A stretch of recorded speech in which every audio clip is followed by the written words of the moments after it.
watching an episode of Star Trek and thought to yourself, wait a second, haven't I seen this before? Well, the answer is probably. From series to series, we get episode do-overs that are a chance to retell and hopefully upgrade a previous story idea. But does the new episode always get it right? That's exactly what we're going to talk about in this live stream series called Double Take. Now let's start the show. Hello and welcome to the Savage Stream, the weekly live stream where we talk all things Star Trek. And today, our double take is comparing an episode from The Next Generation to an episode from Voyager. And today we are talking about the rights of non-humanoid organisms. So the first episode we're going to be discussing from TNG is called Measure of a Man. And that is the episode where Data gets rights as an android to not be treated like property. And we're going to compare it with an episode from Voyager called Author, where the Doctor, or Voyager's EMH, gets rights not as a person, but as a creator. So there are some more holographic rights. I love both of these episodes. I love both of these shows and series. They are awesome. I'm so excited to get started. First, I want to say welcome to everyone who's here live. Welcome to everybody who's watching on the replay. If you are watching on the replay, you can check the timestamps below to jump ahead at any time. And if you are here live and you are a channel member, a member of the away team, go ahead and drop a : down in the chat so that I can see that you are here. Let's see, what else? Yes, so my video is very fuzzy and very laggy. Hopefully you can hear me. I'm going to do my best. We're going to have a great conversation. And if the screen just goes off, I'm going to keep talking. So with that said, let's do a little preview of the first episode. Oh, okay, we're going to talk about 2 episodes, and then I'm going to judge each one in 3 different categories, and we will decide who did it better, TNG or Voyager.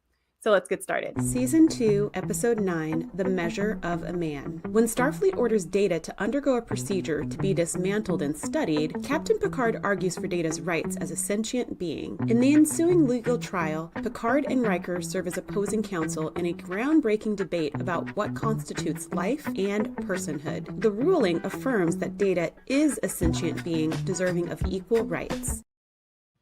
Okay, so I love this episode. I don't know if you remember where you were when you first saw this. Let me know in the comments or in the chat if you do. If you remember the first time you saw this episode.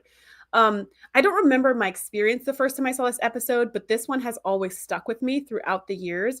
I think for a couple of reasons. One, it's a very poignant issue, right? Does Data have the right to be to say, I don't want to get dismantled? Does he have that choice? Does he have that right? Is he an object of Starfleet? Is he a sentient being? I think that's super interesting. The fact that we have androids who can be sentient, like that's even a thing. It's so Trek, right? So cool. That's another thing. And I think the third one, and probably the one that makes it stick with me the most, is the fact that Data was my favorite character growing up. I felt like Data. I could totally relate to Data's just curiosity about humanity and why people are the way they are and why they do the things they do. So I always felt like I was Data in the scene. I never felt like Riker. I never felt like the cool kid. And I was way too little to know what sexy was. So I never related to Troy. All I knew is that she was crying all the time. And that was totally not me. I was not super in touch with my sad feelings or my sappy feelings or whatever feelings she was feeling, which I guess were all of them. But I did always kind of relate to Data. So this idea that someone is going to come along, Dr. Bruce Maddox, this person we've never seen before, but who instantly made the most punchable list, the most punchable faces list. He shows up out of nowhere and is just like, hey, everybody. So yeah, since Data is the only Soong type android that we have available, I would love to do this. This is my proposal. I'm going to take Data off of the ship. I'm going to take him back to my lab. I'm going to download his whole memory into some random computer, some laptop I have laying around. So that way he'll be totally fine. I want to dismantle him completely so that I can fully understand what Noonien Soong did. So I can recreate it and make another android or a whole army of androids. And after I'm done with that, I'm going to put them all back together exactly the way I left him. And he will be exactly the same. So this is his proposal. And really? No. Immediately, no. But Data, being Data, is like, how interesting. What an intriguing thought. What has your research shown so far? And he's like, well, mostly this is theoretical. It's like, Maddox, if you don't get off of this ship right now. But he's like, yeah, mostly it's theoretical. I mean, the simulations seem like maybe I could probably do it. I don't know. And Data's like, okay, well, in that case, I'm going to go with a pass. because you cannot guarantee my safety. You don't actually know what you're doing. You're making up as you go, and you're talking about dismantling all of me. And Maddox is like, no, you'll be fine. I told you I have this laptop in my car. I'll just like back you up on it. It's fine. I'll put your mind in the cloud. It'll be fine. And Data's like, this seems unlikely. Seems unlikely that'll be fine. But even if somehow all of my memories are preserved, my experiences might not be, which is the essence of who I am. I'm so much more than just a collection of memories, right? I'm what do the memories mean? What is the interpretation? My friendships, all these things, which is like, again, one of the reasons why I love Data. It's so much, even though Data is supposed to be this emotionless machine, he understands these nuances and these layers to personhood, right? That having a relationship with someone is more than knowing facts about someone. It's your experiences with them. It's your interpretation of those memories you have with them. It's the new memories you can make with them. It's all of these layers. And Data's like, even if you copy pasted the exact memories, that wouldn't necessarily copy and paste me. And Maddox is like, you know what? I want to do this the easy way, but sounds like we have to do it the hard way. So I am ordering you to report to my lab so I can dismantle you and study all your little knobs and buttons and screws and things like that to try to recreate you. And Data's like, well, okay. I mean, it's an order. I guess I have to obey. And Picard's like, hold up. No.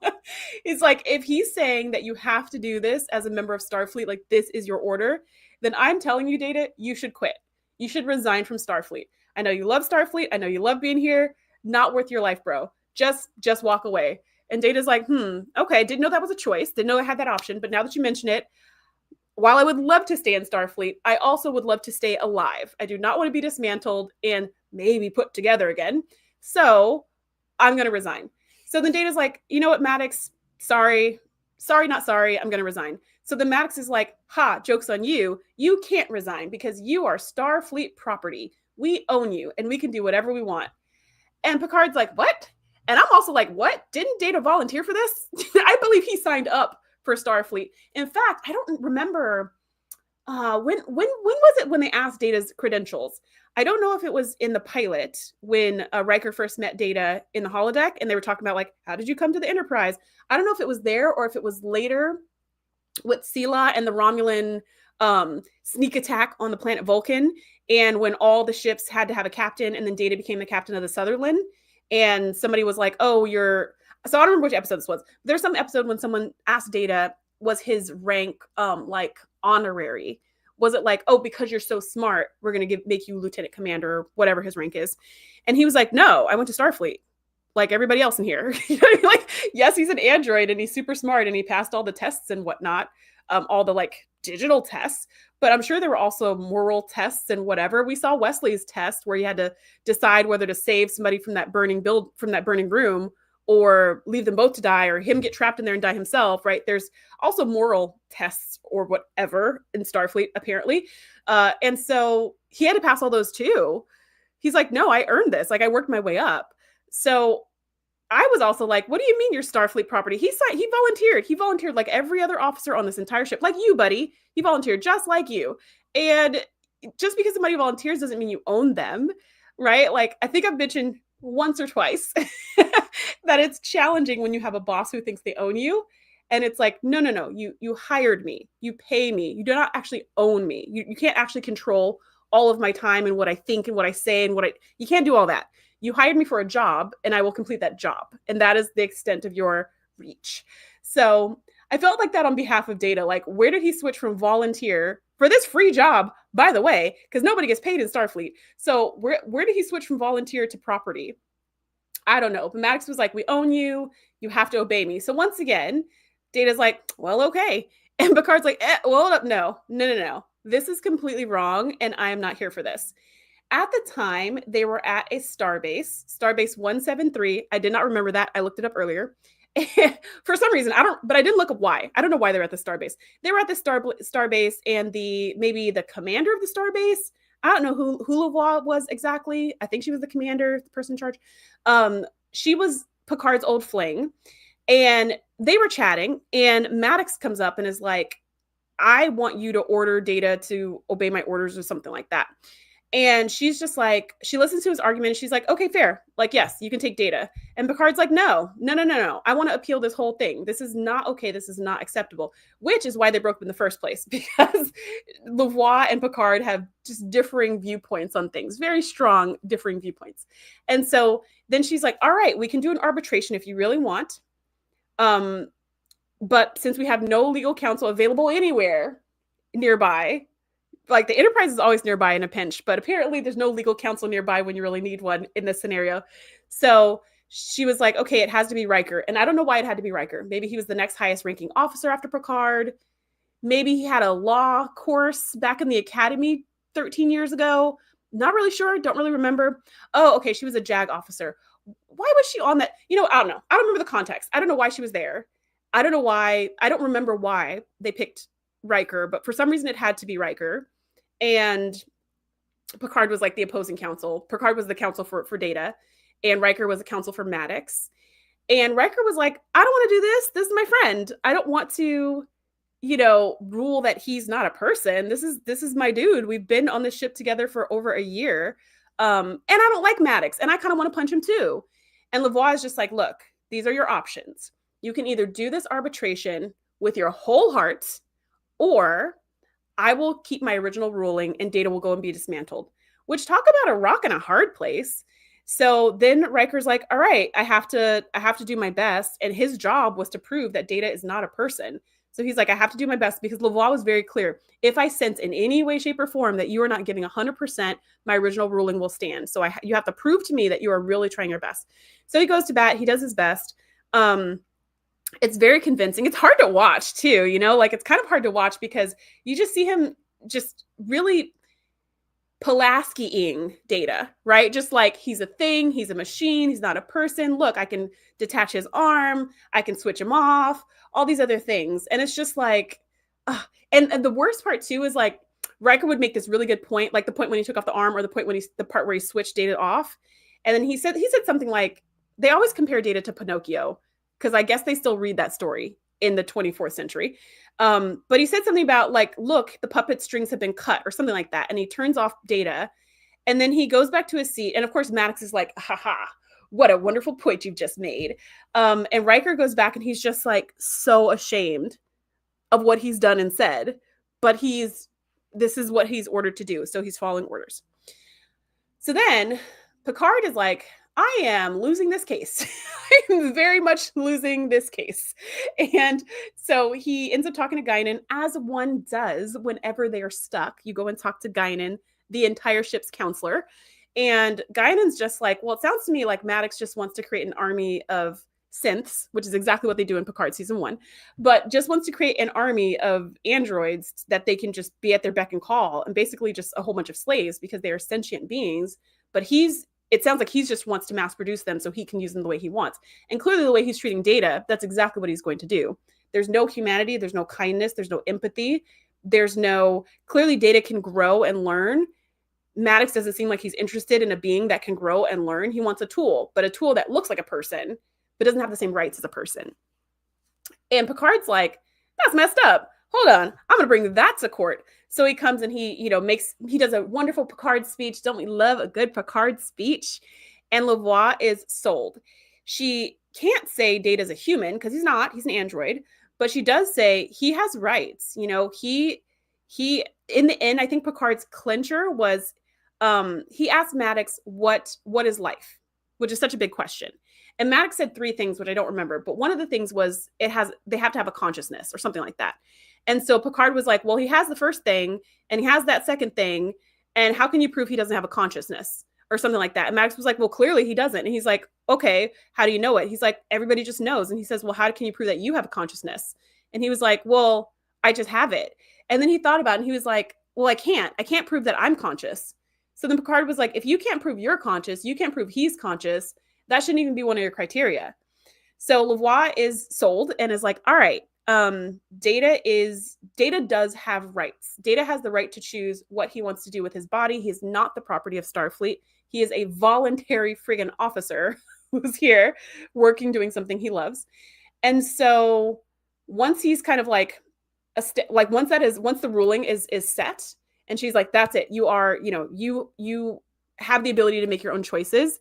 Data immediately turns to Maddox and is like, I respectfully decline. I do not want to be dismantled. And Maddox is like, all right, fine. Because he's kind of been convinced too. And they kind of part as friends. And they part as friends because Data doesn't have feelings and emotions. And so he can't feel bitter, betrayed, angry, resentful, but I can. So this whole time I'm watching, I'm like, freaking Maddox, like, oh, like such a punchable face. Everything he says, everything he does, he calls Data it throughout the entire episode. It can't do this and it can't do that. Clearly, Data is male and goes by he. Like, get your pronouns straight. Just like such a punchable face. But at the end, he's like, hey, Data, maybe we could still be friends. And Data's like, absolutely. And he's even like, you know what? I would be happy to help you in your research. I'm interested too about making Sung type androids. So if after you perfect your technique a little more, you do a little more research, I'm happy to help you kind of figure things out and learn even more about my positronic net because I'm curious too, And Maddox is like, cool, cool, cool. And they shake hands and go away as friends. I want more justice. I don't know what I want to happen to Maddox, but I want something to happen to Maddox. I don't like that he could come in, try to basically kill Data, and then just like be his friend. I get it's like happy-go-lucky, yay for Star Trek, but I don't know. I'm still mad at him. He does get his in Picard, so I guess we're even. But like that, his ending, his terrible ending in Picard doesn't have anything to do with like his terrible behavior in TNG. So it's not like a satisfying connection. Not that I wanted his shuttle to blow up or anything, which is not what happens in Picard. But like I want some kind of justice or something for him acting all the way he was Pulaski-ing Data. But there's one more thing. Oh yeah, and then at the end, so this is like the second to the end when they part as friends. The end, they're having a party in 10 Forward, I think. And the party's like, yay, Data doesn't get dismantled party. So they're having this party. And Riker is just like in the observation lounge, just brooding with the lights off. And Data comes to find him and is like, hey, what are you doing? Look, the party's over in 10 Forward. And Riker's just like, how can you bear to look at me? He's feeling so much shame and remorse and guilt for what he just did, which was basically try his very hardest to get Data destroyed. And Data was like, you don't have to feel bad at all. He got Gerardi. He did get Gerardi. Yeah. So Data's like, you don't have to feel bad at all because had you not done that, I would have been immediately dismantled without any chance. You doing that gave me the chance to fight for my freedom and my life.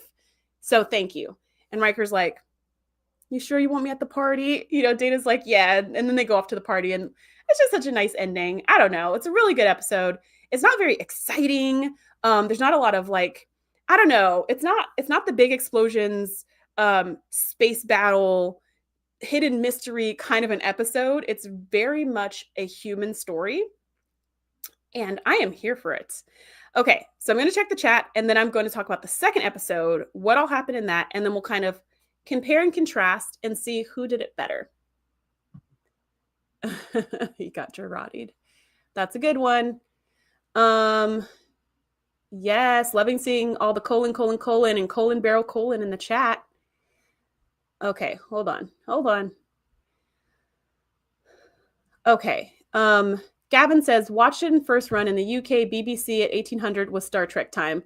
I love that. Oh, on Wednesdays. That is a very good memory you have. I don't remember what day it came on here, but I remember we would always watch it as a family. It was we always watched TV as a family in the evenings, like with dinner. And this was one of our family shows, but I don't remember what night it came on. But, back when things weren't streaming, you had a schedule. Like this is Thursday at 8. This is Wednesday at 6. You know what I mean? So this is one of our scheduled things. 100%. Most punchable faces is very classic TNG podcast. And he was one of the first to make the list. Not the last, but one of the first. So Sela says that the character of Data was partially inspired by Asimov's Bicentennial Man story about a robot who wants to be human. He eventually gains legal rights. Are you talking about the Bicentennial Man? Because I have not read that story. I've read a lot of Asimov, but not all of it. Gavin says, Riker is this episode's bad guy along with Maddox. Quite a bold storytelling idea. Yeah, you're right. He's the bad guy, but he's like the reluctant bad guy. He's definitely on the side of evil, and he knows it, and he just like hates it and doesn't want to do it, but has to do it. Ugh. Nadia says, To refer to Data as property, it just turns your stomach, especially when you think about how other minorities have also been considered property in real life. Ugh. Yes, 100%. 100%. And it's so... And because at this point we've already had a season of Data, we know Data as a person, not as some kind of automaton, nothing like a Borg drone, right? So the idea of being like, oh no, you're my property now and I can do whatever I want is just so like infuriating. That's why I want some more justice for Maddox in this episode. Like, I don't know what that looks like, but it just bothers me that he could come in and be so disruptive and basically threaten to kill someone and then walk off and be like, let's just be friends. Like, no. Anyways, I think that would have gone differently had this happened in Deep Space Nine, he would have had a different ending for sure. Had this happened in, where else would it have been satisfying? Maybe Discovery. They might have gotten him in Discovery. They made a robot go to school. Yes, Data absolutely went to the academy. He did all the stuff. Nadia says, this is the type of episode that makes Picard my favorite captain and my husband. Karen says, I like how they brought Maddox back in Picard. Yeah, so we got a little bit of a like, where are they now? He's gone. Gavin says, I hated what they did with Maddox and Picard. What did you want them to do with Maddox and Picard, Gavin? Honestly, in Picard, I forgot who Maddox was. I was like, who is this guy? Why does he matter? I totally forgot because I remember him as a punchable face. I didn't totally remember his name from this episode. Gavin says Riker makes an excellent heel. And the synths in Picard are mindless, like insert political joke here. Nadia says, I think the fact that Data was so magnanimous after this whole ordeal is an example to all of us. He maintains a positive relationship with Maddox over time and tries to help him in Data's day. He also, you're right, they do bring it back in Data's day. I forgot about that. He also has a positive relationship with Riker, right? Like no hard feelings. You did what you had to do. He got karate. And they eat peptide cake. Oh, look, Dustin says, this one isn't even close. Measure of a Man crushes it. Interesting, because we had a comment at the beginning, Dustin, where someone else said, TNG is the best and nothing can touch it. That is so interesting. Wingrace says, TNG came on after Cheers, so I always hear the Cheers in credits before starting an episode. That's hilarious. And sometimes Night Court. With Data as a hillbilly. I did see that Night Court episode.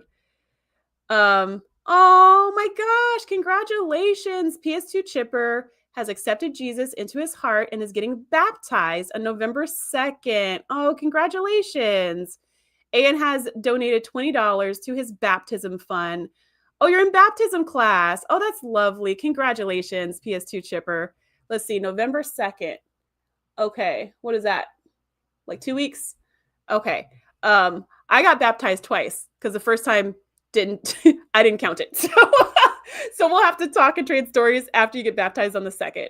Let me know how it goes. Send me an email. All right, Nadia, it was so good to see you. Okay. All right, let's go to the next episode on the list. Season 7, Episode 20, Author. The Doctor creates a holo-novel that portrays Voyager's crew in an unflattering light. The crew becomes understandably upset and demands he retracts it. But before he can, the publisher starts selling and distributing it all across the Alpha Quadrant. The publisher argues that the Doctor has no legal rights as a hologram. This leads the Federation to start taking the first steps towards holographic rights. So, this episode, same idea about sentience, but told in a totally different way. I think this is way more. So, okay, last week we were talking about a DS9 episode and a TNG episode. We were talking about the episode where Troy becomes a Romulan and the episode where Kira becomes a Cardassian. And those are basically the same idea, but they're told in like I think a slightly different way. Like they put a little spin on it. The week before we did a TNG episode and a Voyager episode that were like copy paste. They were almost exactly the same. This time though, I feel like while it's the same plot or the same big idea, they deliver it in a very different way.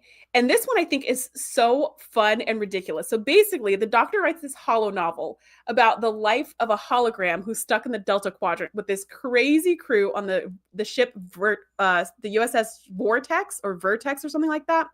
Well, I'm gonna look it up. I think it's Vortex. The USS Vortex, yes. And basically, like, the way they do it is really cool too. This is when I was reading on it, when I was reading about it today, somebody had mentioned that this is like Voyager's version of a mirror universe episode. And I thought that's a really good way to put it, because DS9 was going to the mirror universe every time you turned around. You were like, they're in the mirror universe again. Because I did not super love those episodes.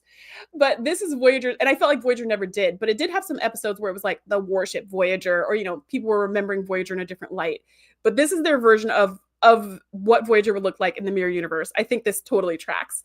So basically what we see is, instead of having the holo emitter like the Doctor has, which is this cute little armband, in the holo novel, it's this big, heavy backpack thing. And you know, those Star Trek backpacks are not like cloth. They're like metal or something, right? They're like giant metal cases. So everybody's got this big, heavy metal case, which is their mobile emitter.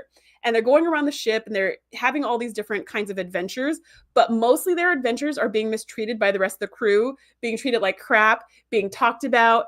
And every single character has kind of switched to become the worst version of themselves. So Captain Janeway is a tyrant and a murderer. She's just like blowing people away if they disagree with her, just heartlessly. Tom Paris is like a philanderer, which isn't like so far off, but the way it's done, in the holo novel, he's not like this charming person who's just kind of a ladies' man. He's like just straight up cheating on his wife and telling the Doctor, if you tell somebody about this, I'm going to decompile your program. I'm going to delete you. Like all of like being very aggressive and bully-y and bossy. Chakotay is a Bajoran, which literally, it took me so long to realize what this makeup job was. I don't even know why. I was watching it and I was like, why does Chakotay's face look different?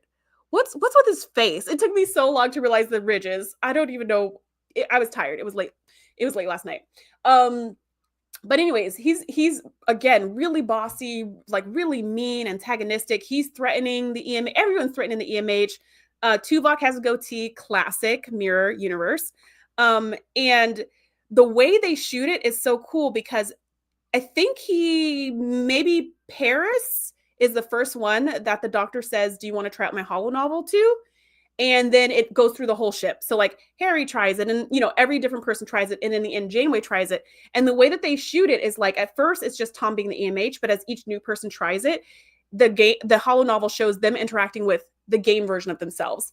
So Harry Kim is interacting with holo Harry Kim, and the holographic version of him is like a hypochondriac, and he's afraid of everything. And so Harry's just like, what the heck? You know, and Tom is seeing Lieutenant Marseille, and he's like, what the heck? And then Chakotay is seeing like the fake Chakotay, he's like, what the heck? You know, and each person's just like, what is this? And then at the end, Janeway's the last person to play. And as the game ends, which I think the game ends with them like deleting his program because he disobeys orders one too many times or something like that. He does something minor, and they're like, we're going to delete your program. And Janeway's just like, I want to see the Doctor in my ready room now. And you're like, ooh, somebody's in trouble. And you know, Janeway does not play. This is like the first third of the episode, which I think is such a fun way to introduce this idea. In addition, I didn't say this part, but they have gotten access to the Alpha Quadrant. So they get to, they're able to communicate with them for 11 minutes a day. Don't ask me what a ship day, I guess. They're able to communicate with them 11 minutes a day, and they have the entire crew on a rotating schedule, including the Doctor. He also gets 3 minutes, though he has never met anyone in the Alpha Quadrant and knows no one there. So they kind of take lots, and the entire crew rotates with 3-minute segments of being able to use the array or something. And so the Doctor's been working on this holo novel because he's connected with this publisher back in the Alpha Quadrant, and he wants to publish this work. And so he kind of gave Tom a sample to be like, what do you think? You know? And then a bunch of other people tried it, and they were all like, this is so offensive. You know, this is horrible. They had the opposite reaction with this holo novel that they had with the one that Seska wrote, where everybody loved it and everyone was having so much fun. Or not Seska wrote, the one that Tuvok wrote that Seska hijacked, but before the Seska part. So the training exercise that Tuvok wrote that turned out to be a really fun holo novel. Everyone loved it. Everyone was talking about it. Everyone couldn't wait to do it. This was the opposite of that. Everyone was pissed. They were so furious at the doctor. And the doctor was just like, what's the problem? What's the problem? And Tom was like, you made us all out to be like these horrible, monstrous people. And the doctor's like, no, I didn't. This is fiction. All of it's fake. It's so obviously fake. And Tom is like, what do you mean obviously fake? All your characters literally look like us. They're on our exact ship. They just have slightly different names, slightly different haircuts. I mean, he even said that. He was like, Lieutenant Marseille is nothing like you. I think he was like brash and annoying and loud. And Tom goes, and how would you describe me? And he goes, well, anyways, he's nothing like you. Like exactly the same, right? Like they're all exactly the same.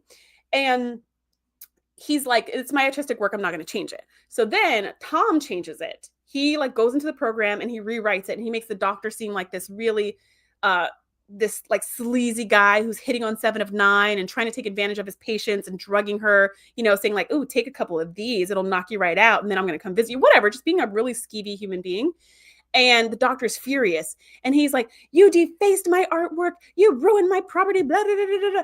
And Tom was like, I didn't do that at all. I did this to prove a point. He's like, I wrote a second program on top of your program. You can find yours in database, whatever. He's like, but I did it to prove a point. Somebody could watch that and they could think that that is you, right? Somebody who doesn't know you might potentially think that that's exactly who you are and that's exactly how you act.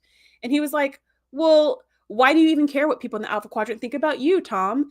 And I will never forget this line. Tom Paris is like, I don't care what people in the Alpha Quadrant think about me. I care that that's what you think about me. And the doctor was kind of like, okay. But he wasn't totally convinced. And then later on, Neelix talks to him about something. And then he's like, all right, fine. I will change it. I will make some edits to make it seem like it's not so directly based off of this crew. Because yes, it could be misconstrued. People might think this is how the crew members act. I'm going to change it. So he's like, all right, in my next 3 minutes, I'm going to talk to the publisher and say, hey, I need to just modify it a little bit before you start distributing it. When he reaches out to the publisher, though, he comes to find out, I think he reaches out to Barclay or Admiral Paris or whatever, but he finds out that the holo novel is already being distributed all over the Alpha Quadrant. It's already out there. The second he sent it to the publisher published it and is out there distributing it and making money, ? I'm not sure how that works. Just because the Federation works on credits and pinky promises, I don't know what the rest of the Alpha Quadrant works on. Latinum, I guess. So the distributor is potentially making profit off of the doctor's work, and he refuses to make any edits, to do any retractions, or to make any changes because this is his property now, right? And so again, like what another punchable face. Just like how but so then the doctor's like, wait, what? And the publisher's like, yeah, like you're not a person, so I can actually do whatever I want. So now it's a thing. So Janeway is pissed because she's like, everyone's pissed. So Janeway's like, okay, we need to arbitrate this. Like, and mind you, they're arbitrating with, I think they hijacked their 11 minutes a day from all the rest of the crew so they can do this arbitration. And I think she said something like, it's going to take 3 days. So like 33 minutes.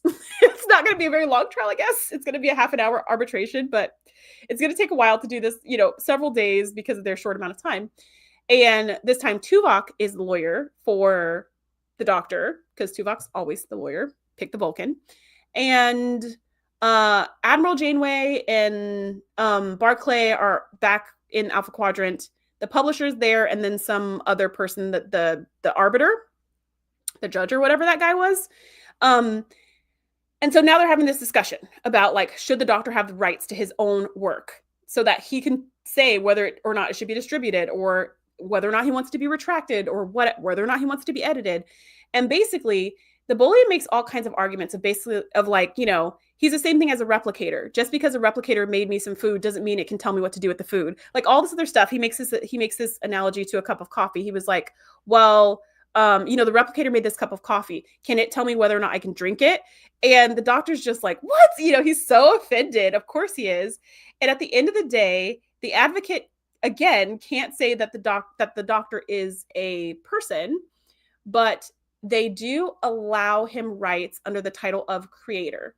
So while they're trying to prove he's a person, they bring in all these people to be character references to say he did such and such, just like a person would. He did this or that, just like a person would. He disobeyed orders, just like a person would. You know, all of these things. He risked his matrix to save me, just like a person would, to try to prove he was a person. At the end of the day, the arbiter was like, I can't say he's a person, but he does fit the legal definition of creator. He created a piece of work that did not exist before, that is his property, and he has the right to retract it if he chooses to. So then the publisher is like, fine, and he retracts all the copies or whatever, and I guess the doctor has it back and can do whatever he wants, and hopefully goes with the new publisher. But the very last scene is a scene of a bunch of EMHs, so all the other versions of the doctor. By the way, and I didn't say this part, the reason why he made this holo novel that made it seem like being an EMH was like the worst thing in the world, and it was so hard and all this other stuff, wasn't because his life on Voyager was so miserable, which because Janeway and him had a conversation about that. It was because his brothers, all the other EMHs in the Alpha Quadrant, had such a terrible bedside manner. If you remember season 1 Doctor, had such a terrible bedside manner that they were all yanked from their ships, and then they were retasked to do menial jobs like work in mine shafts and stuff like that. So he was making this on their behalf. Like, all of my brothers out there who aren't doing what they were meant to do. They're not being doctors. They're all doing menial work, but they could become so much more, just like I became so much more. I made this for them to like inspire them and give them hope or whatever. And so he was coming from, you know, some part of his motives were good in there somewhere. And so at the end of the very last scene, we see a bunch of EMHs that are the same version as the doctor, a bunch of Mark 1 EMHs that are like in this mine shaft or whatever. And one EMH turns to the other and is like, hey, during your next diagnostic, you should ask to play a holo novel called Photons Be Free. It's very illuminating, or something like that he says. And they're like, okay, got it. So we get to see that the doctor's dream of this being an inspiration for his brother holograms did come true. We don't get a where are they now. As far as I recall, we never hear another word about all these EMHs like ever again. The first and last thing we hear about them is them being in these caves. I mean, I think we heard from Louis Zimmerman that they existed and that they were pulled and all that, but like this is the first we see them, and I believe it's the last we see them, and that is it. So I don't know. Where would they be in Picard's day? I don't know. What has happened to these EMHs? I don't know. Also, I have another question, unrelated, but do you remember that episode where the doctor, I think it's called Living Witness, where the doctor's program is recovered by this community like 1,000 years in the future or something like that, and then that's where they have the warship Voyager, and they have the history of what happened between their peoples all mixed up, or maybe it's a couple hundred years, anyways. And then like they bring his program back online, and he sets the record straight, which causes a huge civil war. But then like they calm down, they find peace, and then it's like several hundred years later, and then he decides to go home. Like he decides to go back to the Alpha Quadrant to find out what happened to his people. So now we have 2 doctors. We also didn't talk about that. I also want to know what happened to the second doctor, because now we have 2. And at this point, it's been so long that where would he be in the timeline? I don't know. Would he be there when Discovery pops in? Like, where's he at? Is he there during the burn? Like, at what part does he go back to the Alpha Quadrant, and then what happens to him? I'm so curious, but maybe that'll just have to be a thought experiment. Anyways, that is this episode. So this episode definitely has a lot of excitement, I think, because I think the holodeck program is just so fun to watch. It's so fun to watch Mirror Universe Voyager characters and see the Prime Universe Voyager characters interacting with them and just being mad and offended and seeing like how ridiculous they are and all the crazy things they get up to. And then I also like everyone trying to tell the doctor like, hey, what the heck? This is messed up. And him being like, it's just art. Like, I like them trying to get through his thick head that what he's doing is not okay. And I also like the trial about sentience. I think that's so interesting and necessary. And I'm glad that the doctor got some kind of rights, and that really his message did get through, and he got even more autonomy, which is what Voyager crew has been giving him from the beginning. Thanks largely to Kes, right? Because without her, he would have probably been deleted a long time ago or reset. So thanks largely to Kes, the doctor has reached self-actualization.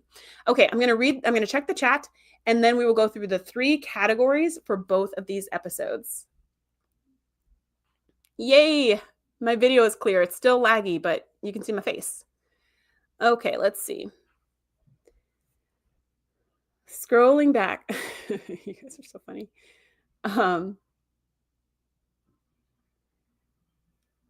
Okay, I think this is here.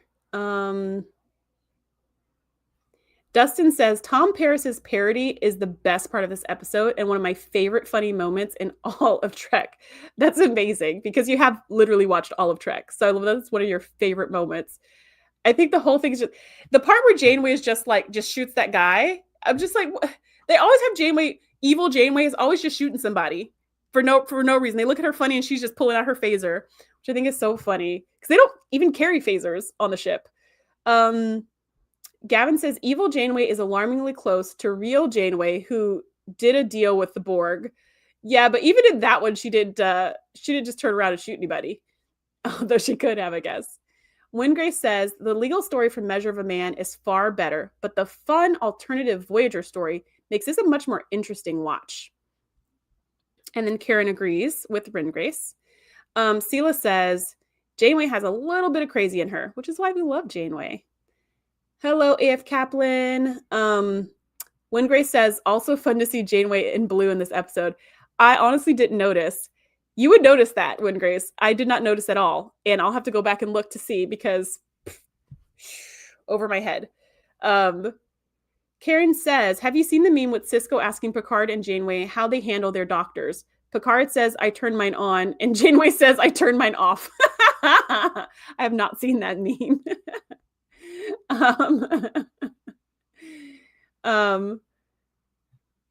Karen says, thanks to Barclay. Yes, Barclay gave them the ability to talk to each other for 11 minutes a day. Wingrace says, so wait, you're saying that ChatGPT might be given the status of creator? I mean, once it starts creating its own unique things, perhaps. Right now it's compiling everyone else's things, but perhaps that's how creation happens, right? Synthesis. We take in a bunch of information, put it together, and bring out something new.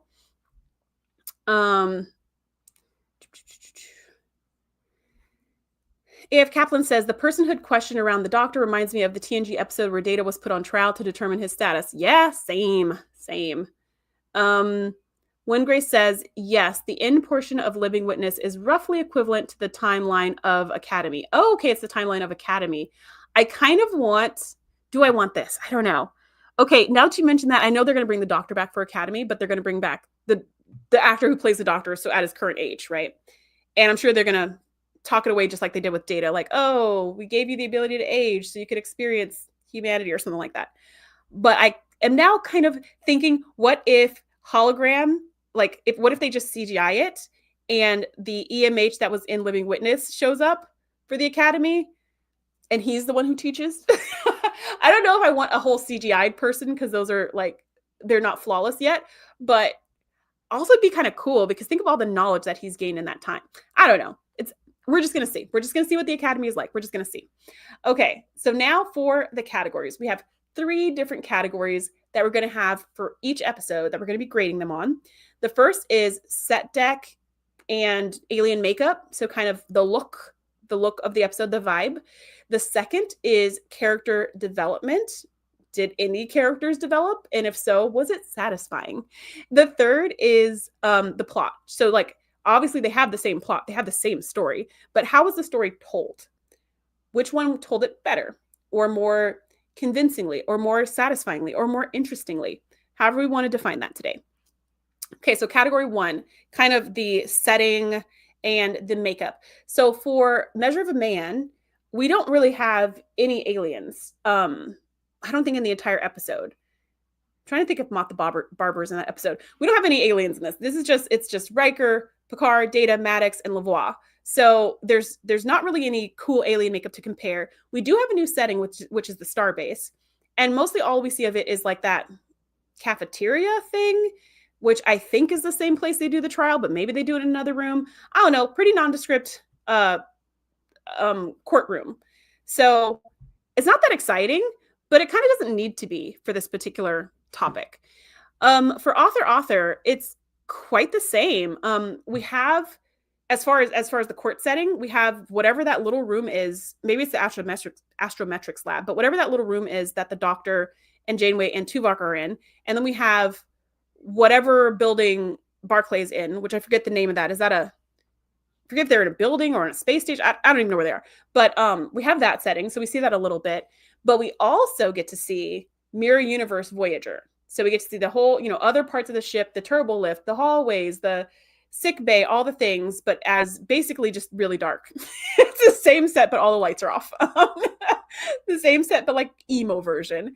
So I would say if it's just like sheer number of set or differences in what we're looking at, Voyager definitely wins here because we get a lot of different scenes. We're cutting to the mess hall, and then we're cutting to the hologram, the holo novel, and we're cutting to all these different places. We get to see the holodeck with just those grid lines, which I love seeing that. So we definitely get a lot more different views than we get in TNG. I think we get maybe Data's quarters, the observation lounge, a couple of places. So I guess overall, I will have to give this to Voyager because the way it's cut is more interesting. But really, there's not a lot to see in these two episodes. They're not exploring any planets. There are no alien ships. There are no alien species, really. The publisher who's publishing the Doctor's book is Bolian, but the Arbiter is human, and Paris's dad is human, and Barclay's human. And so it's not very, Tuvok's Vulcan, but Tuvok's always there. So we don't have like really that to compare here. But I'll give Voyager that point. Okay, character development. This one I was really thinking about because usually the satisfying character development that I love is when you see the character, because they're episodic, they're not going to necessarily grow from episode to episode, but at least to see the growth in this one episode can also be satisfying. But for this episode, for both of these, it's more about I feel like it's more about me as the viewer, right? It's more about how we see things more so than what the characters are experiencing, if that makes sense. So it's not like so much of a vicarious thing. I guess I don't want to be in the Doctor's shoes and I don't want to be in Data's shoes, but just seeing how we treat one another. Like, it feels like it's more about my character development than their character development, basically. I guess that's fair. I'll take that win, Grace. We get alternate makeup, like a Bajoran Chakotay. I think that's fair. We get Janeway with dark hair. We get, I think they all had different hair. We get Tuvok with a goatee, right? We get like some different looks. Okay, so still Voyager. Voyager gets the point. Voyager gets the point on that one. So for character development, I feel like in Measure of a Man, the person who develops the most is Maddox, because he starts out calling Data it, and then at the very end of the episode, he finally calls Data he and acknowledges Data as a person. So he has some character development, hard fought, hard won. Had he not lost that case, he would have stayed the douchebag that he has been that whole entire episode. So he has some development. I would say Riker also doesn't have development, but he has like crisis of character, right? Because he's like, but I want to be the buddy, and now I have to be the bad guy. So that was actually very interesting to watch. There's not development there, I guess, because he was acting out of character and then came back to his character. But it was interesting to watch. We get to see Picard go through some kind of thinking through what things mean. So there is, I don't know, character investigation in that episode. I'm not sure how to put it. And then in author, it's a lot of it. So the publisher doesn't change their mind, right? Not like Maddox. The publisher has no mind change. They just lost the battle, so they had to retract the copies or whatever. But the Doctor is the one who's getting the big shift here, because the Doctor is like, I just made a game. I just made a holo novel. It's not real. No one will fall for it. And everybody else is like, this is so messed up. How can you not see how hurtful your behavior is? And I feel like he did get a change on his journey to being a kinder, more empathetic person. I feel like this is one step in his long, long journey. The Doctor we get in season 1 is not the Doctor we have in season 7 of Voyager. For reasons this is season 7, so he's kind of far into this journey at this point and still not there yet. But that's what I love to see. I love to see him continue to be like, oh, and just kind of learning the nuances about human interaction. So I enjoyed that. We get to see all the characters act out of character, which is just fun to watch, but it's not character development, by any stretch of the imagination. I don't think anyone else has any kind of change of heart at all. So really it's about the Doctor changing the first third is about the Doctor realizing that his actions are harmful to others and making different choices. So he has some character development in that first little portion, but not in the rest, because the rest is not about that. It switches gears. So I will also give that point to Voyager, just because Maddox's change feels dubious. He did call Data he, so it does seem like he's changed. He does, smile and shake Data's hand or whatever, but I still don't totally trust him. So has he changed? We will not know until Picard season 1. I don't know. So Sila's asking, did they make the computer in Discovery an officer? The ship which was named Zora. The ship was like a sentient ship. It became sentient. And same thing. Yeah. Oh shoot. Such a missed opportunity, Sila. I could have put that episode in here because there was a whole episode about the ship Zora becoming sentient. The ship had been sentient for a long time, but the ship was disobeying orders because they told the ship to go somewhere and it was like, no. And they were like, you have to go. And it was like, no, all my crew will get hurt and I'm not going to put the crew in danger. And they were like, we're Starfleet officers. Being in danger is part of the job. You have to go. And Zora was like, no, I'm not going. And so then they were like, yeah, maybe we need to shut her down. Maybe we need to turn her off. Maybe we need to take her out of the ship. Maybe we need to, shut her down because this computer, the ship needs to go where we want it to go. And they ended up having a conversation with Zora and being like, and just talking to her about it. And then she was like, okay, fine, I'll obey orders. Now I feel like such a missed opportunity that should have gone right here in this discussion. Anyways, back to the storyline.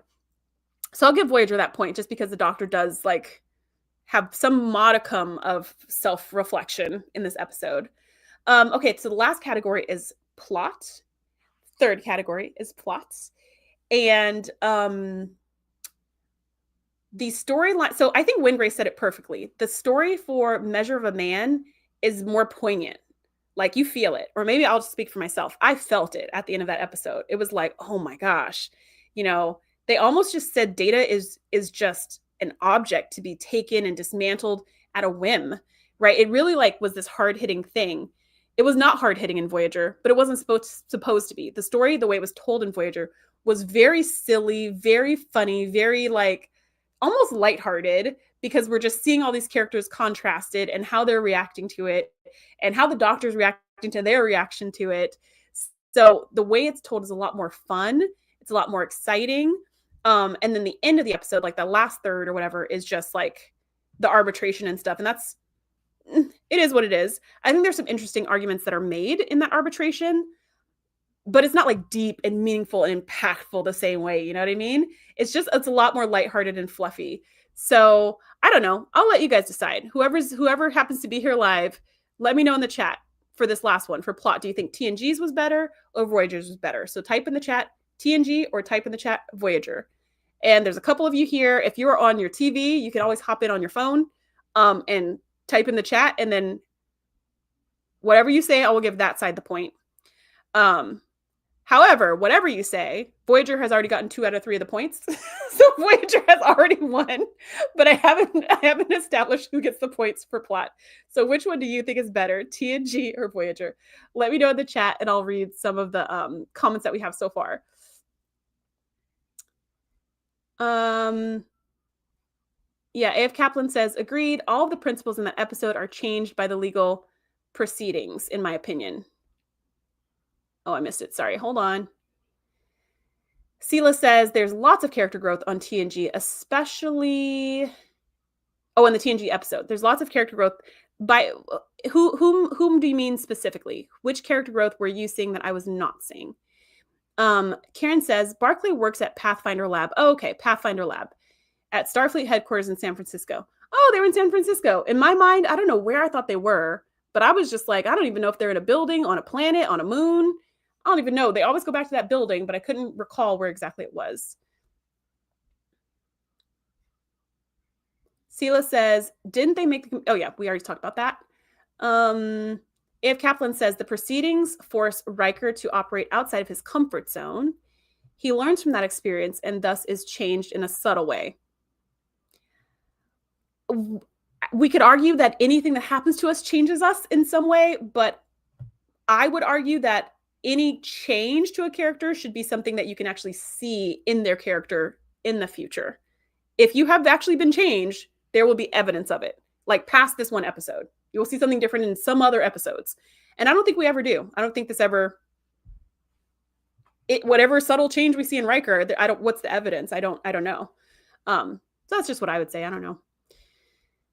When Grace says, I don't think they made it an officer. They just kind of stopped using her that much in season 5. They really didn't in season 5. And Red Grace, it's so funny. I don't know if they made her an officer or not, but I do remember specifically in season 5 because they ended up giving Zora this command to like go to the middle of nowhere and wait for like 100 years or something like that. And I just thought that was so cruel because this whole time the sentient ship has learned to love her crew, protect her crew. She's learned to exist with hundreds of people inside of her at all times. And then to have her go to the middle of nowhere to just wait for some secret mission where she has to be by herself for like 100 years, I thought was just the worst writing decision in the history of writing decisions. Actually, that's not true because Code of Honor was trash, and so was Justice. But I thought it was a terrible writing decision because I was like, that's so cruel to do to her. Why would you even make her such an empathetic character who loves people just to send her to be isolated forevermore? So I don't remember if they made her an officer, but I do know they did stop using her in season 5. And when Grace, to your point, there were so many moments in season 5 where I was like, why don't you just ask Zora? I would literally Google this, and Zora is like Google or ChatGPT. Just ask her. Ask her and she will know. Ask her and she can calculate it. Like, why are they sitting here like with their computers out and their calculators and they're trying to calculate things? Like, just ask Zora. She could do this in 2 seconds, but plot. Okay, so When Grace has clarified that Zora became a Starfleet specialist. OMG, I called her an it. Okay, so we have 2 votes for TNG, 3 votes for TNG.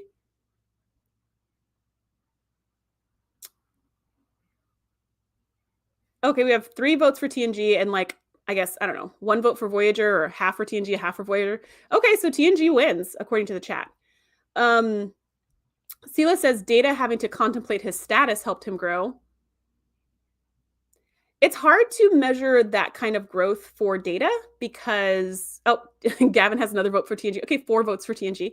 It's hard to measure the growth for Data because, how would we know that contemplating his status helped him grow? Like, how would we know that? Does he ever mention it ever again? I don't know. But maybe you could argue that this was what gave him the confidence when he was captaining the Sutherland or Southerly or whatever that ship was called. Maybe this is why he knew he had the rights to behave as a Starfleet captain and not be relegated to some lower position because he wasn't organic. So maybe. Karen says it helps Data identify that the exocomps were sentient. Okay, I will buy that. I will totally buy that because in that episode he literally does say, so I think this answers my question to you, Sela. In that episode he literally does say, I need to fight for their rights the way Picard fought for my rights. So that is totally a connection. I take it back. We do see Data grow. Nicely done. Okay, so TNG wins for plots. So I gave Voyager the point for alien makeup, Voyager the point for character development, although you guys are making strong arguments for TNG with character development, and TNG gets the point for plots. When Grace says TNG for the immortal line, if you prick me, do I not leak? What part of the episode did that happen in? Okay, well, that is it for today. Thank you so much for coming live. Thank you so much for those of you who are on the replay. We will be back next week, same time, same channel for a new Star Trek conversation. Bye.